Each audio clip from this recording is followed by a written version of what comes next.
If we owned more businesses, we wouldn't have so much on-the-job discrimination. If we owned more stock and more other assets, we wouldn't have so many scenarios where we're doing things we don't want to do just to get enough money to get by. I talked to our youngest just the other day, and I said, look, the reason I'm talking to you about money is not because I need you to go worship money. I don't worship money. You shouldn't worship money. I said, I just want you to have enough money where ain't nobody out here telling you what to do. I want you to have enough money where no one can come in and violate your spirit by forcing you to do something that you hate. I want you to have enough money that you can defend yourself in a world full of capitalist predators that will take advantage of your economic desperation. So when you throw your child out in the world and they ain't got no resources, no skill, no pathway to financial security, you're dropping them off at the slavery discount store. That's what you're doing. You're just dropping them off at a financial ditty party and saying, "Have a good time."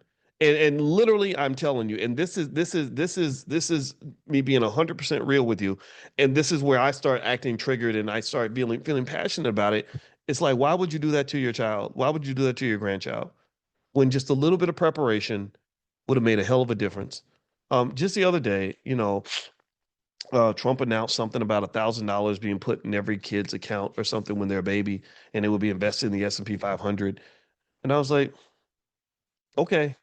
Like I think that's a great idea if they actually do it. I don't care who proposed it. I mean, if a Democrat proposed it, it'd still be a great idea. It doesn't change just because of who said it. I just don't know if they're actually going to follow through with it. But here's the other thing too. You could do that too. You could do that too. And people say, well, we can't afford to do it. We can't. $83 a month for 1 year, for your child. How many bills do you have that are more than $83 a month?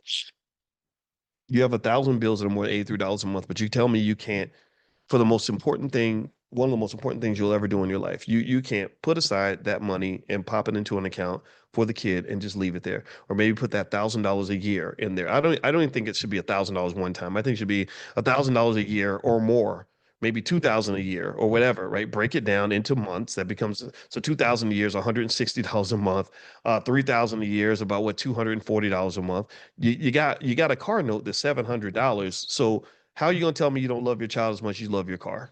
How are you going to tell me that your financial security is worth less than whatever you're spending the rest of your money on? That doesn't make any sense. That's not even logical.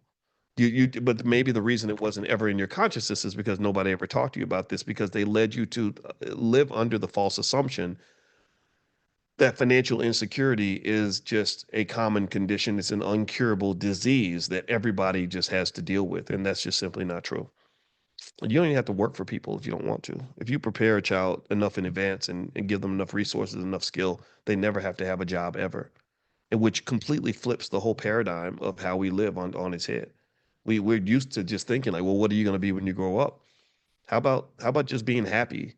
But when I grow up, I want to be a father and a husband. Right? Maybe those are noble professions. Maybe those are noble objectives, right? Rather than like I want to be a fireman. Okay, thank God for the fireman. I love the fireman, but I don't think you have to define yourself by a career. I want to be a nurse, or I want to be a mechanic, or I want to be whatever, right? If those are things you love, then that's great.